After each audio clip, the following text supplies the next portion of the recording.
بسم اللہ الرحمن الرحیم۔ السلام علیکم۔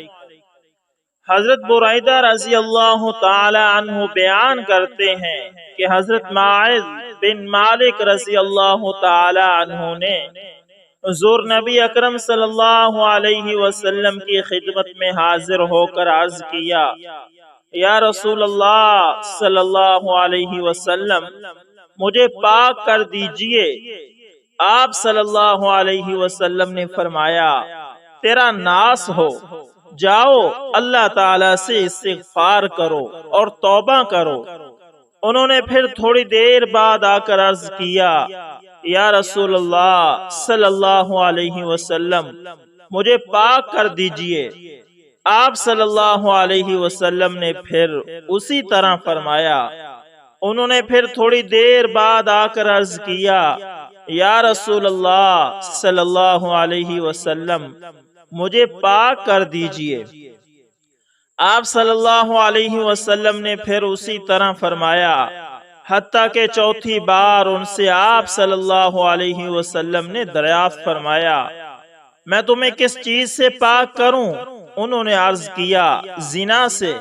آپ صلی اللہ علیہ وسلم نے ان لوگوں سے ان کے متعلق پوچھا، اس کا ذہنی توازن تو خراب نہیں؟ صحابہ کرام رضوان اللہ علیہم اجمعین نے عرض کیا، نہیں، وہ کوئی پاگل نہیں ہے۔ آپ صلی اللہ علیہ وسلم نے پوچھا، کیا اس نے شراب پی ہے؟ ایک شخص نے کھڑے ہو کر ان کا منہ سونگا تو شراب کی بدبو محسوس نہیں کی۔ حضور نبی اکرم صلی اللہ علیہ وسلم نے فرمایا، کیا تم نے زنا کیا ہے؟ انہوں نے عرض کیا، ہاں۔ پھر آپ صلی اللہ علیہ وسلم نے انہیں رجم کرنے کا حکم دیا۔ اس کے بعد حضرت ماعز رضی اللہ تعالی عنہ کے متعلق لوگوں کے دو گروہ بن گئے۔ بعض کہتے ماعز ہلاک ہو گئے اور اس گناہ نے انہیں گھیر لیا، اور بعض لوگ کہتے ماعز کی توبہ سے کسی کی توبہ افضل نہیں ہے کہ وہ حضور نبی اکرم صلی اللہ علیہ وسلم کی خدمت اقدس میں حاضر ہوئے اور آپ صلی اللہ علیہ وسلم کے ہاتھ میں اپنا ہاتھ دے کر عرض کیا، مجھے پتھروں سے مار ڈالیے۔ حضرت بریدہ رضی اللہ تعالی عنہ بیان کرتے ہیں کہ 2-3 دن صحابہ کرام میں یہی اختلاف رہا۔ پھر ایک دن حضور نبی اکرم صلی اللہ علیہ وسلم تشریف لائے، حالانکہ صحابہ کرام بیٹھے ہوئے تھے۔ آپ صلی اللہ علیہ وسلم سلام کرنے کے بعد تشریف فرما ہوئے اور فرمایا، ماعز بن مالک کے لیے استغفار کرو۔ صحابہ کرام نے کہا، اللہ تعالیٰ ماعز بن مالک کی مغفرت فرمائے۔ پھر آپ صلی اللہ علیہ وسلم نے فرمایا، ماعز نے ایسی توبہ کی ہے کہ اگر اسے تمام امت پر تقسیم کر دیا جائے تو بخشش کے لیے سب کو کافی ہوگی۔ اس حدیث کو امام مسلم، نسائی، دارقطنی، ابو عوانہ اور طبرانی نے بھی روایت کیا ہے۔ حضرت بریدہ رضی اللہ تعالی عنہ ماعز بن مالک کے قصہ توبہ کے بعد بیان کرتے ہیں، اس کے بعد ایک غامدیہ عورت آئی اور عرض کرنے لگی، یا رسول اللہ، میں نے زنا کیا ہے، مجھے پاک کر دیجئے۔ آپ صلی اللہ علیہ وسلم نے اسے واپس بھیج دیا۔ دوسرے دن آ کر اس نے پھر عرض کیا، یا رسول اللہ، آپ نے مجھے کیوں واپس کر دیا؟ شاید آپ مجھے ماعز کی طرح واپس کرنا چاہتے ہیں، لیکن خدا کی قسم میں زنا سے حاملہ ہوں۔ آپ صلی اللہ علیہ وسلم نے فرمایا، اچھا، اگر ایسا ہے تو پھر ابھی نہیں، واپس جاؤ اور بچہ پیدا ہونے کے بعد آنا۔ بچہ پیدا ہونے کے بعد وہ عورت اس بچے کو ایک کپڑے میں لپیٹ کر لائی اور عرض کیا، لیجئے، یہ میرا بچہ پیدا ہو گیا ہے۔ آپ صلی اللہ علیہ وسلم نے فرمایا، جاؤ، جا کر اسے دودھ پلاؤ حتیٰ کہ اس کی مدت رضاعت ختم ہو جائے۔ جب بچے کی مدت رضاعت ختم ہو گئی تو وہ اسے اس حال میں لے کر آئی کہ اس کے ہاتھ میں روٹی کا ایک ٹکڑا تھا۔ اس نے عرض کیا، لیجئے یا نبی اللہ، اس کا دودھ چھوٹ گیا ہے اور اب یہ کھانا کھانے لگا ہے۔ آپ صلی اللہ علیہ وسلم نے وہ بچہ ایک مسلمان شخص کے حوالے کیا اور حکم دیا کہ اس عورت کے لیے سینہ تک ایک گڑھا کھودا جائے اور لوگوں کو اسے رجم کرنے کا حکم دیا۔ حضرت خالد بن ولید رضی اللہ تعالی عنہ ایک پتھر لے کر آگے بڑھے اور اس کے سر پر پتھر مارا، جس سے خون حضرت خالد رضی اللہ تعالی عنہ کے منہ پر گرا۔ حضرت خالد رضی اللہ تعالی عنہ نے اس عورت کو برا بھلا کہا۔ حضور نبی اکرم صلی اللہ علیہ وسلم نے انہیں برا بھلا کہتے ہوئے سن لیا۔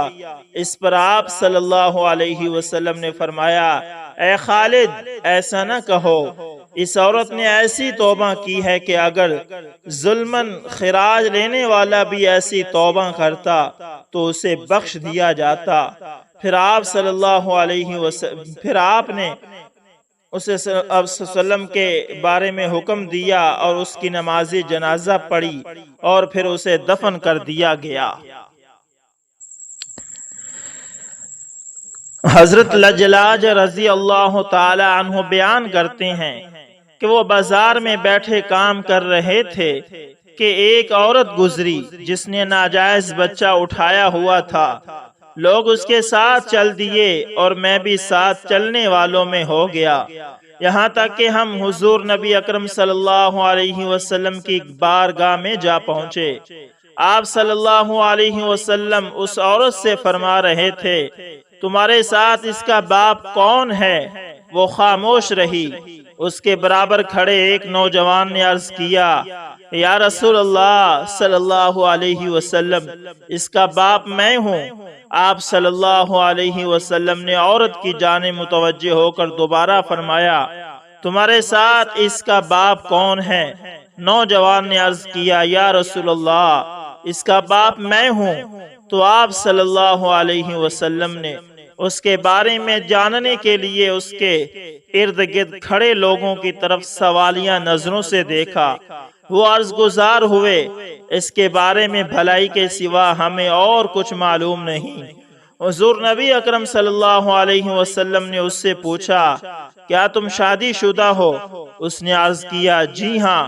تو آپ صلی اللہ علیہ وسلم نے اسے سنسار کرنے کا حکم فرمایا۔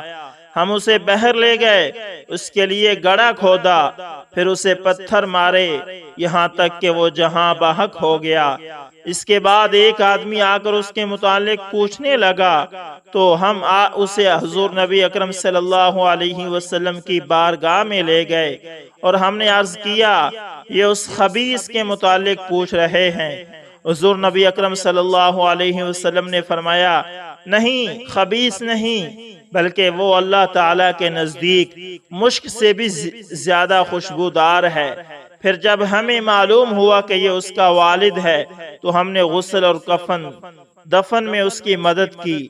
اس حدیث کو امام ابو داؤد، نسائی، احمد اور طبرانی نے روایت کیا ہے۔ حضرت عمر بن خطاب رضی اللہ تعالی عنہ سے روایت ہے کہ عہد نبی صلی اللہ علیہ وسلم میں ایک شخص تھا جس کا نام عبداللہ اور لقب حمار تھا، اور وہ حضور نبی اکرم صلی اللہ علیہ وسلم کو ہنسایا کرتا تھا۔ آپ صلی اللہ علیہ وسلم نے اس پر شراب نوشی کی حد جاری فرمائی۔